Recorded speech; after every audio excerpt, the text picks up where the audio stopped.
ఇదే రోజు 35 సంవత్సరాల క్రితం మన వంగవీటి మోహన్ రంగా గారు అమరణ నిరాహార దీక్షకు కూర్చున్న రోజు. పేద ప్రజల పక్షాన పోరాడుతూ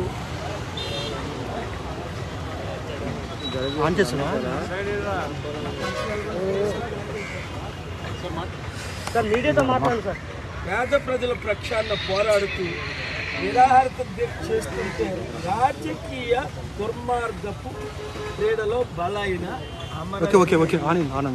వంగవీటి రంగా రీసెంట్లీ నేను మా ఇంటికి కూడా వెళ్ళడం జరిగింది. నిరాహార దీక్ష అంటే నేటి నాయకుల్లా ఉదయం కూర్చొని సాయంత్రం లేచిపోయినడం కాదు.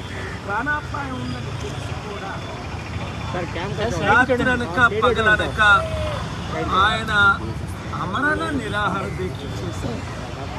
నేను ఏ విధంగా స్టీల్ ప్లాంట్ కొరకు రాత్రనక పగలనక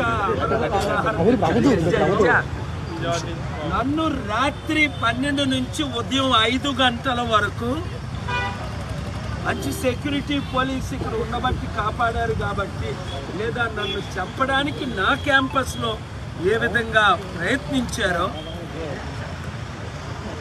ఆగస్టు నెలలో అలాగ వంగవీటి రంగా గారు 35 సంవత్సరాల క్రిందట ప్రాణాన్ని బలిగా అర్పించారు.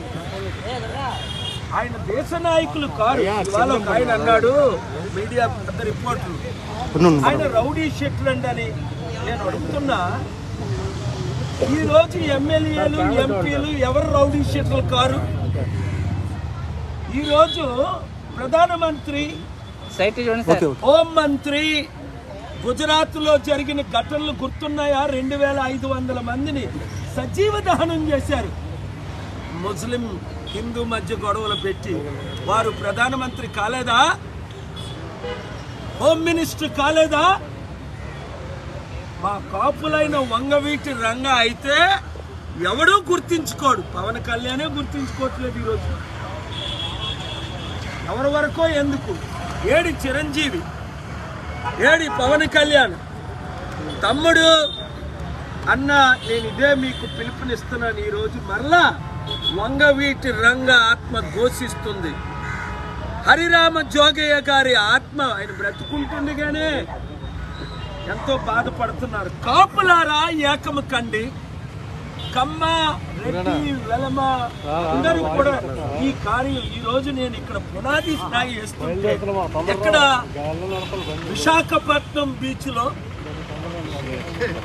శ్రీకృష్ణదేవరాయలు గారి విగ్రహం ప్రక్కన ఈ ఖాళీ స్థలంలో వంగవీటి రంగా గారి విగ్రహాన్ని విశాఖపట్నాన్ని క్యాపిటల్ గా ప్రకటించిన జగన్మోహన్ రెడ్డి గారికి నేను రిక్వెస్ట్ చేస్తున్నా, మీరు కట్టండి. ఇప్పుడే, ఎలక్షన్ల తర్వాత కాదు, ఇప్పుడే మీరు కట్టండి, లేదా పర్మిషన్ ఇవ్వండి, మేము కడతాం. ఎందుకు? ఒక వర్గానికే కాకుండా అడుగు బలహీన వర్గాలు అందరి కొరకు ప్రాణం పెట్టిన ఆయన్ని మనం గుర్తించుకోవద్దా? బ్రతికుంటుండిగే మాయావతి 450 విగ్రహాలు కట్టుకుందే, 1000 కోట్లు ఖర్చు పెట్టి. ఉత్తరప్రదేశ్లో ఆవిడేదో పెద్ద అంబేద్కర్ లాగా, మదర్ తెరీసా లాగా అడుగడుగుని విగ్రహాలు ముఖ్యమంత్రులు ఉన్నాయే ఈరోజు. మరి విశాఖపట్నం లాంటి ముఖ్యమైన సిటీలో 35% కాపులు ఉన్నది, బడుగు బలహీన వర్గాలు 65% ఉన్న సిటీలో ఒక్క విగ్రహం, వంగవీటి రంగా విగ్రహం లేకపోవడం. నేను విగ్రహ పూజ చేయను, విగ్రహాల్ని నేను సపోర్ట్ చేయను. అయినప్పటికీ వంగవీటి రంగా గారు ఏదో ఒక విధంగా ఒక స్టాచ్యూ, విగ్రహం కోరట్లేని ఒక స్టాచ్యూ కట్టి ఆయన ఎందుకు పోరాడాడు? ఈ ప్యాకేజ్ స్టార్లు ఎందుకు అమ్ముడుపోతున్నారు ఈరోజు? అది నేను ఒక బీసీ కాపుగా, ఒక దళితుడిగా, కులాలకు మతాలకు అతీతంగా దళితుల అమ్మాయిని పెళ్లి చేసుకున్న నేను అందరికీ సమాన హక్కులు ఉండాలనే అంబేద్కర్ గారు ప్రాణం పెట్టారు. కాన్స్టిట్యూషన్ రాశారు. గాంధీ గారు ప్రాణం పెట్టారు, కాన్స్టిట్యూషన్కి మద్దతు ఇచ్చారు. కనుక ఇక్కడ ఇదే స్థానంలో మేము వంగవీటి రంగా గారి విగ్రహం కడుతున్నాం. ఈరోజే దాన్ని శంకుస్థాపన చేయడానికి ప్లాన్ చేసి అందరినీ నేను సహాయం అడుగుతున్నాను. Thank you very much. Support చేస్తానన్న వారందరూ 7569441275 రండి. 7569441275 మీరు గ్రూప్ పెట్టండి, టెక్స్ట్లు పెట్టండి, గ్రూపులు తయారు చేయండి. ప్రజాశాంతి పార్టీని గెలిపించండి. 12 లక్షల కోట్ల అప్పు తీర్చండి. ఇప్పుడున్న 2 పార్టీలకి కాంగ్రెస్ వస్తుందట. మళ్ళా 54 సంవత్సరాల కాంగ్రెస్ మనం అవకాశం ఇవ్వలేదా?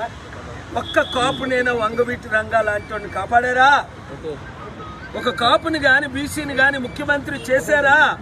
12 మంది రెట్లు చేశారు. కానీ వద్దు, కులాలకు మతాలకు అతీతంగా పోరాడదాం.